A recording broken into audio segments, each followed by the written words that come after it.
Shalom bagi semua jemaat Batu Karang Kupang yang saat ini sementara melakukan ibadah di keluarga masing-masing.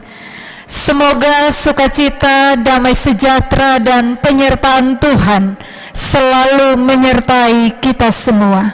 Dalam kondisi sulit seperti ini, kita yakin firman Tuhan sanggup meneguhkan iman.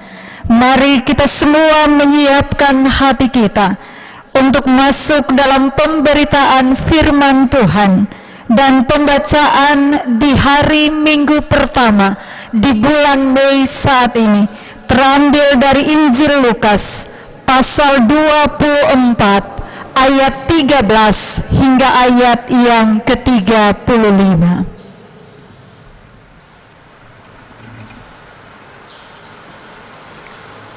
Mari kita satu di dalam doa.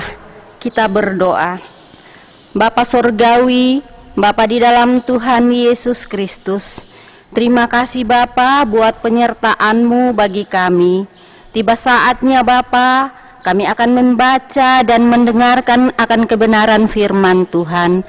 Mari menolong setiap kami Bapa, biarlah firman yang kami dengarkan tidak berlalu sia-sia, tetapi boleh mengambil tempat yang baik di dalam hati dan pikiran kami. Berkati hamba Tuhan yang akan menyampaikannya bagi kami, sehingga setiap firman yang keluar hanya berasal daripada Tuhan sendiri. Ini doa kami Bapa, di dalam Kristus Yesus yang adalah Tuhan dan Juru Selamat kami. Kami sudah berdoa kepada Bapa di sorga. Amin.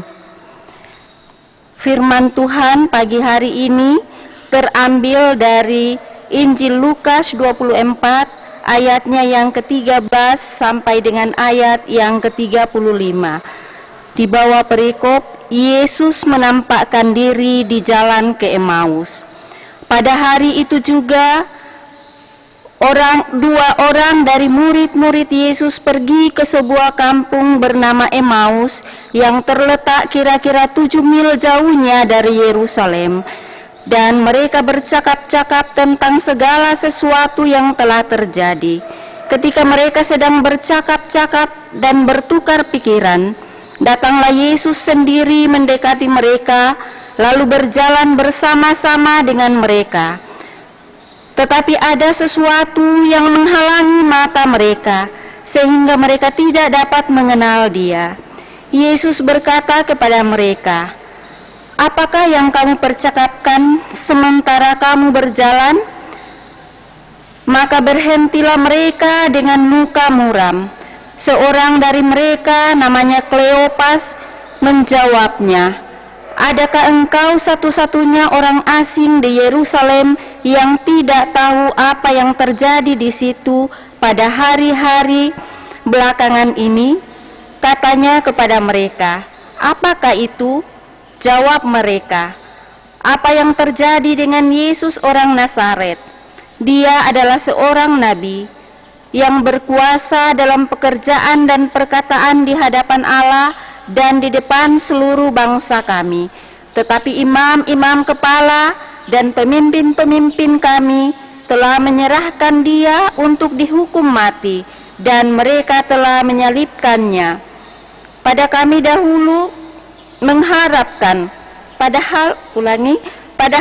dahulu mengharapkan bahwa Dialah yang datang untuk membebaskan bangsa Israel. Tetapi sementara itu telah lewat 3 hari sejak semuanya itu terjadi. Tetapi beberapa perempuan dari kalangan kami telah mengejutkan kami. Pagi-pagi buta mereka telah pergi ke kubur dan tidak menemukan mayatnya. Lalu mereka datang dengan berita bahwa telah kelihatan kepada mereka malaikat-malaikat yang mengatakan bahwa Ia hidup. Dan beberapa teman kami telah pergi ke kubur dan mendapati bahwa memang benar yang dikatakan perempuan-perempuan itu, tetapi Dia tidak melihat mereka. Lalu Ia berkata kepada mereka, "Hai kamu orang bodoh, betapa lambannya hatimu sehingga kamu tidak percaya segala sesuatu yang telah dikatakan para nabi. Bukankah Mesias harus menderita semuanya itu untuk masuk ke dalam kemuliaannya? Lalu ia menjelaskan kepada mereka apa yang tertulis tentang dia dalam seluruh kitab suci, mulai dari kitab-kitab Musa dan segala kitab-kitab nabi. Mereka mendekati kampung yang mereka tuju. Lalu ia berbuat seolah-olah hendak meneruskan perjalanannya. Tetapi mereka sangat mendesaknya, katanya, "Tinggallah bersama-sama dengan kami." Lalu hari telah menjelang malam dan matahari hampir terbenam. Lalu masuklah ia untuk tinggal bersama-sama dengan mereka. Waktu ia duduk makan dengan mereka, ia mengambil roti, mengucap berkat, lalu memecah-mecahkannya dan memberikannya kepada mereka. Ketika itu terbukalah mata mereka, dan mereka pun mengenal dia, tetapi ia lenyap dari tengah-tengah mereka. Kata mereka seorang kepada yang lain, "Bukankah hati kita berkobar-kobar ketika ia berbicara dengan kita di tengah jalan, dan ketika ia menerangkan kitab suci kepada kita?" Lalu bangunlah mereka dan terus kembali ke Yerusalem. Di situ mereka mendapati ke-11 murid itu. Mereka sedang berkumpul bersama-sama dengan teman-teman mereka. Kata mereka itu, "Sesungguhnya Tuhan telah bangkit dan telah menampakkan diri kepada Simon." Lalu kedua orang itu pun menceritakan apa yang terjadi di tengah jalan dan bagaimana mereka mengenal dia pada waktu ia memecah-mecahkan roti. Demikian jauh pembacaan firman Tuhan. Berbahagialah setiap orang yang mendengarkan firman Tuhan dan yang mau melakukan dalam kehidupan tiap-tiap hari. Haleluya. Haleluya. Haleluya. Haleluya.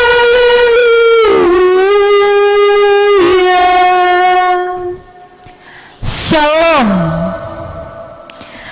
Kehadiran Yesus dalam budaya membawa harapan. Jemaat Batu Karang yang saya kasihi dalam Tuhan Yesus Kristus, keluarga-keluarga yang saat ini sementara melakukan ibadah-ibadah di rumah masing-masing. Masih ingatkah kita dengan berita yang viral 1 minggu yang lalu? Tepatnya dalam acara Mata Najwa Rabu 22 April yang lalu. Ia tidak lain dan tidak bukan menghadirkan seorang yang sangat penting di negara kita, yakni Bapak Presiden Jokowi. Ada pernyataan menarik yang disampaikan. Tidak lain adalah larangan mudik dan pulang kampung dari Bapak Presiden Jokowi. Larangan ini muncul di tengah-tengah wabah virus corona yang mematikan, dan sebagai bagian penting dalam memutuskan mata rantai penularan virus corona atau yang biasa disebut COVID-19. Artinya, larangan ini dibuat supaya tidak terjadi mutasi penularan virus corona yang dibawa dari kota ke desa atau kampung. Larangan ini kemudian menjadi hangat diperbincangkan oleh berbagai kelompok masyarakat. Ada kelompok yang mengatakan bahwa Bapak Presiden Jokowi kurang paham dengan arti kata mudik dan pulang kampung. Tapi ada kelompok lain yang mengatakan bahwa apa yang disampaikan oleh Bapak Presiden Jokowi benar adanya. Sebab mudik hanyalah sebuah perjalanan singkat yang berkaitan dengan perayaan hari raya keagamaan. Selesai hari raya, orang bisa kembali ke kota tempat mereka bekerja. Itu mudik. Lalu bagaimana dengan arti pulang kampung? Pulang kampung dalam arti yang sebenarnya adalah sebuah perjalanan panjang, sebuah perjalanan permanen, karena pilihan untuk kembali menetap di desa, sebab di kota tidak ada lagi pekerjaan, atau hilang harapan untuk tidak lagi bekerja di kota. Jemaatku yang diberkati dalam Tuhan Yesus Kristus, ketika kita membaca bagian Alkitab yang menjadi bacaan yang diturunkan oleh Sinode Gemit di minggu pertama di bulan bahasa dan budaya tahun ini, terambil dari Injil Lukas pasal 24 ayat 13 sampai 35. Kalau kita membaca rangkaian ayat 13 sampai 35, juga mengisahkan satu kisah pulang kampung dari dua orang, Kleopas dan kawannya. Hal ini terjadi karena ketika mereka melewati perayaan Paskah orang Yahudi, lewat juga tragedi kemanusiaan, penyaliban sampai dengan matinya Yesus di tangan penguasa bangsa Yahudi dan dihukum secara Romawi. Artinya, saat itu situasi dalam kota Yerusalem sangat mencekam. Situasi di Yerusalem sangat menakutkan. Semua orang takut keluar rumah. Apalagi para murid yang tetap berkumpul dalam rumah di Yerusalem di ayat yang ke-33. Tapi tidak demikian dengan Kleopas dan kawannya. Mereka tidak hanya sekedar mudik, tapi mereka benar-benar berniat pulang kampung ke Emmaus. Karena perasaan hati mereka yang kecewa, putus asa, kehilangan harapan hidup. Bagian ini menceritakan tentang penampakan diri Yesus di Emmaus, satu desa yang ketika kita hitung dari Yerusalem, jaraknya dicatatkan oleh Alkitab itu 7 mil. 7 mil ketika kita tarik dalam ukuran jarak kilometer, itu kira-kira 12 kilometer. Jadi mereka berjalan kaki dari Yerusalem ke Emmaus 12 kilometer jauhnya. Apa yang terjadi di tengah perjalanan mereka? Alkitab mencatat mereka bertukar pikiran. Bahkan dalam terjemahan yang lain, bertukar pikiran sambil bersoal jawab, berbantah-bantah tentang hal yang terjadi di Yerusalem saat itu. Desas-desus yang mereka bicarakan bukan rahasia lagi, tapi sudah diketahui oleh umum. Yesus tidak ada lagi dikubur, Yesus bangkit. Tetapi murid mana yang bisa begitu gampang menerima berita itu? Bukankah baru kemarin, baru beberapa hari lewat, Yesus mati tergantung di kayu salib, dan tiba-tiba dia tidak lagi ditemukan di kuburnya. Bagi para murid, pengharapan itu seakan-akan kosong dan hampa. Ayat 21 mengingatkan kepada kita betapa harapan mereka menjadi hilang. Keputusasaan, kekecewaan melanda dua orang dalam perjalanan ke Emmaus. Ayat 21 jelas mencatatkan bagi kita tentang harapan mereka. Padahal kami dahulu mengharapkan bahwa Dialah yang datang untuk membebaskan bangsa Israel. Padahal kami dulu mengharapkan. Mereka kecewa, mereka sedih, mereka berputus asa. Tetapi mereka tidak menyadari bahwa ada yang berjalan bersama-sama dengan mereka, bercakap-cakap dengan mereka, tapi mereka tidak mengenalinya. Tergambar jelas, mereka tidak hanya dirundung duka, tapi keputusasaan, kehilangan harapan hidup yang membuat mereka pulang kampung. Karena putus asa, karena kecewa dan sedih. Jemaat yang diberkati dalam Tuhan Yesus Kristus, pada kesempatan ini mari kita memaknai cerita Injil Lukas tentang perjalanan dua orang murid dari Yerusalem ke Emmaus sebagai sebuah perjalanan yang mendatangkan harapan dalam hidup mereka. Di Emmaus, Yesus hadir berjalan bersama-sama dengan mereka.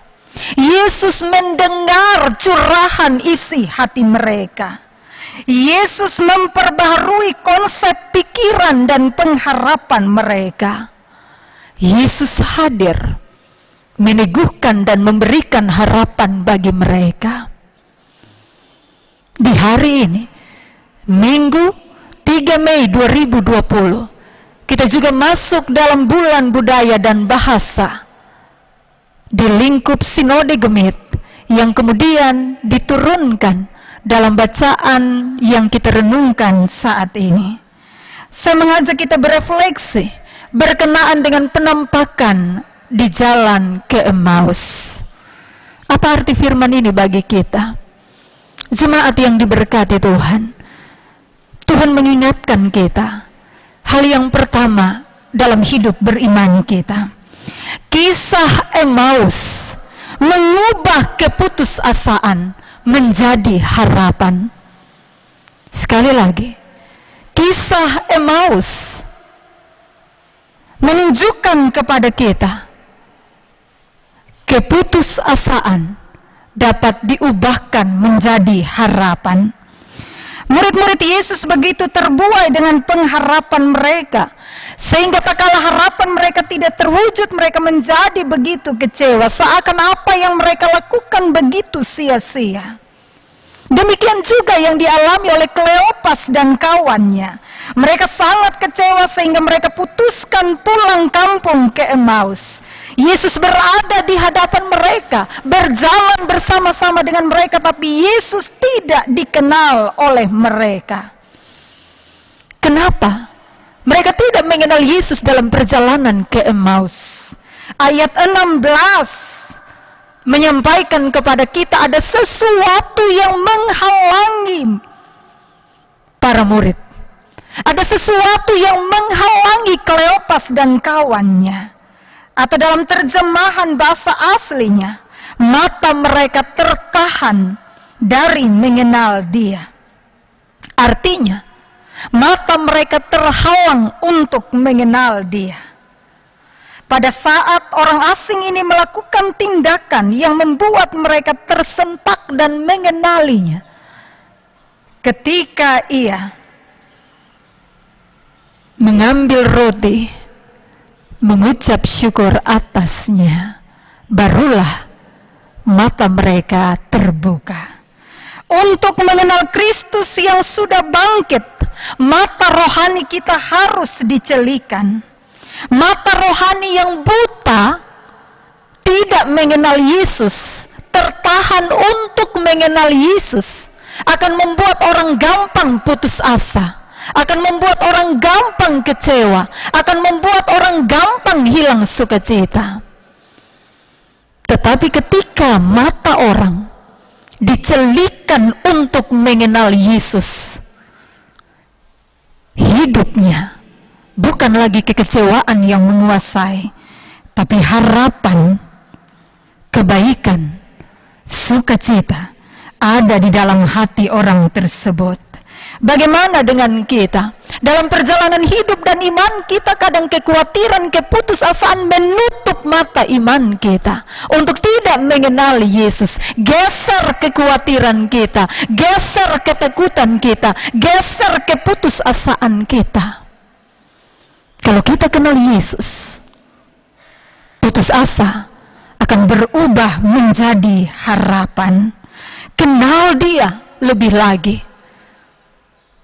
dekat dengan Yesus lebih lagi, mengasihi Dia lebih lagi, agar mata iman kita terbuka untuk melihat harapan dalam hidup kita. Hal berikut, jemaat yang diberkati Tuhan, kalau kita lihat rangkaian ayat 13 sampai dengan ayat yang ke-35, kita menemukan hal yang kedua. Yesus hadir dalam budaya keramah tamahan Yesus hadir dalam budaya kebersamaan. Yesus hadir. Kita ingat dari teks ini, di jalan menuju harapan ada tanda-tanda budaya yang terlihat jelas. Mari kita cek satu-satu. Tanda-tanda budaya apa yang muncul dari teks ini? Berjalan bersama, bercakap-cakap bersama, tinggal bersama, makan bersama. Dan dengan kata bersama ini, ada satu budaya indah yang ditunjukkan bagi kita.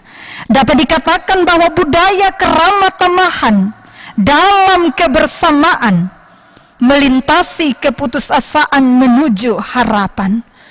Yesus yang kita sembah hadir dalam kebersamaan. Yesus hadir dalam perjalanan. Yesus ada di rumah Kleopas dan kawannya.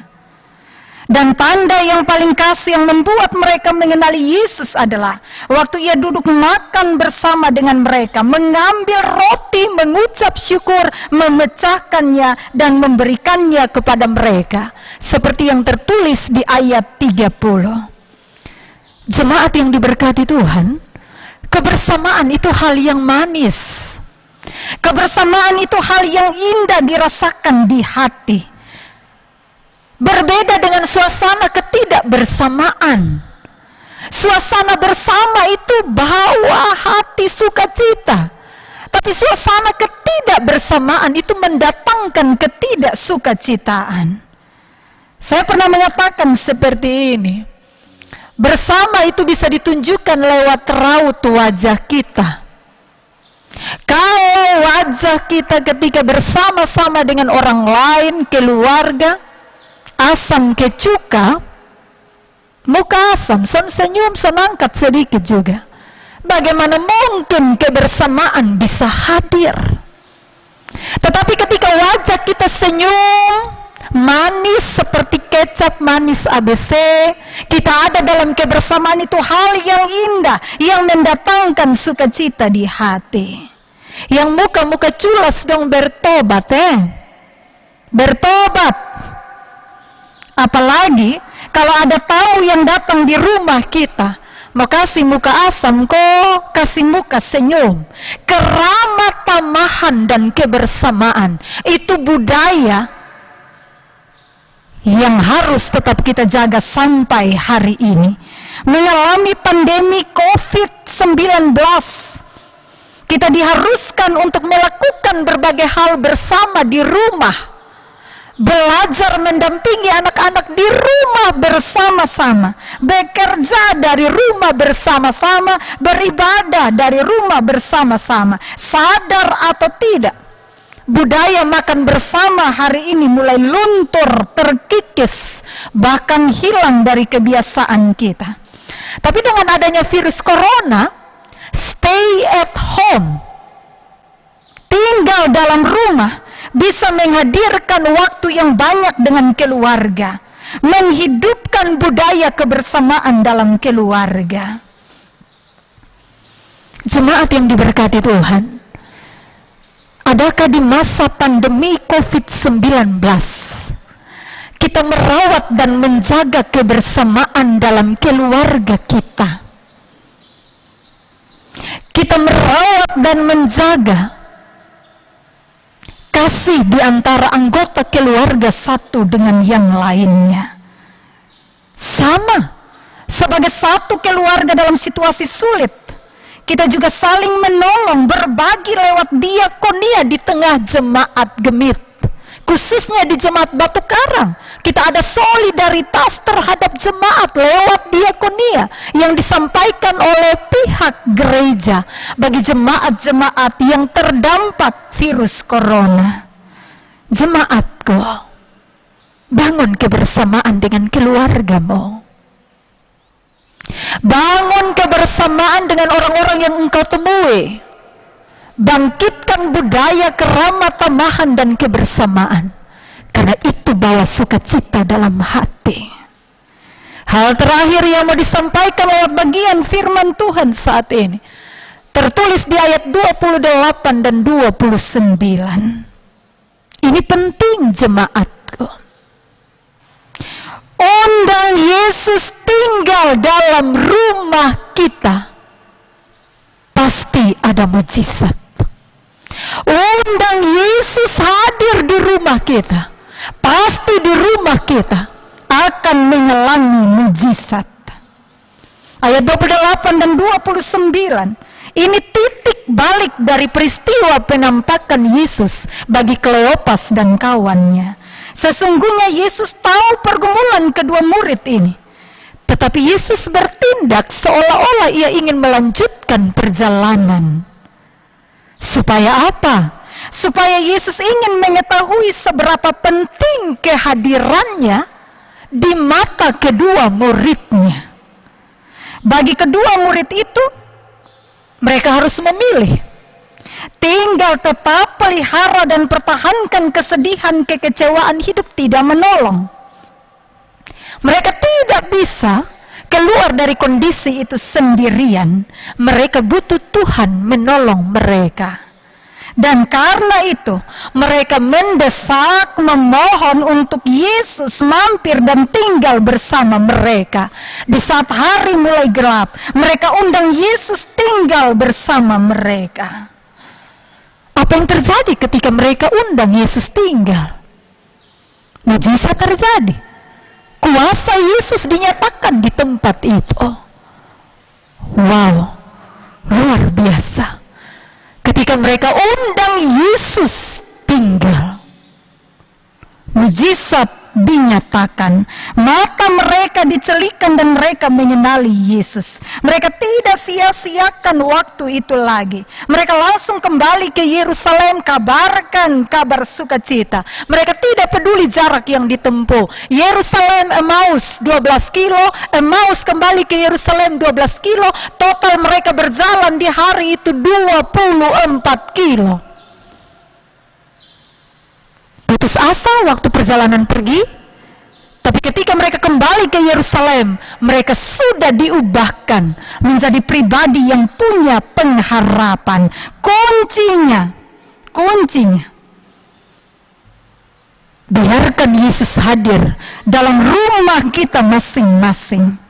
Karena kita punya Yesus yang peduli dengan kita. Mau berat, beban pribadi, beban keluarga, Yesus peduli dengan kita. Tetapi seberapa penting kehadiran Yesus dalam keluarga kita? Kalau Yesus sangat penting di hidup keluargamu, undang dia tinggal. Undang Yesus di rumahmu. Biarkan mujizat terjadi. Jangan hanya undang Yesus saat tertentu. Kalau saat terang, saat aman, saat baik, lupa dengan Yesus. Tapi saat gelap, saat berbeban berat, saat menangis, saat sedih, baru ingat Yesus. Jangan. Dalam segala pengalaman hidup kita tetap undang Yesus di setiap waktu. Saya minta 2 menit yang tersisa. Saya sampaikan satu ilustrasi yang menyentuh hati saya secara pribadi dan saya mau bagikan. Kisah di balik lagu Kidung Jemaat 329.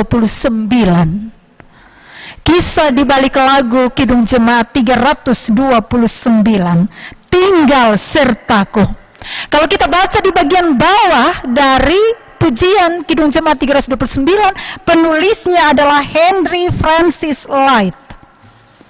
Dia dilahirkan di Skotlandia. Kemudian dia pindah ke London. Bapaknya meninggal itu saat dia masih kecil. Tapi tidak lama kemudian pergumulan hebat demi pergumulan hebat melanda kehidupan Henry. Saya mencatatkan beberapa pergumulan ikutan yang dialami. Ibunya meninggal, adiknya meninggal, Henry yatim piatu. Kemudian dia menikah dengan seorang perempuan bernama Anne. Anne adalah seorang Metodis. Mereka kemudian dikaruniai seorang anak. Tapi kemudian anaknya juga meninggal dunia. Dan Henry sendiri mengalami sakit-sakitan yang hebat karena gangguan pernafasan, asma dan bronkitis yang dialaminya. Bayangkan, dari kecil sampai dewasa, beban hidupnya seolah-olah tidak pernah berhenti. Tapi dalam perjalanan yang berat itu, dia tetap mengaku dengan imannya, Tuhan baik baginya. Tuhan baik baginya. Tuhan baik baginya. Sekalipun beban hidup tidak berhenti dari hidupnya. Semua pengalaman pahit dari Henry dia tuangkan dalam lagu Kidung Jemaat 329, Tinggal Sertaku, di mana Henry menyaksikan dalam hidupnya hanya Yesus tempat bersandar, hanya Yesus penolong dalam hidupnya.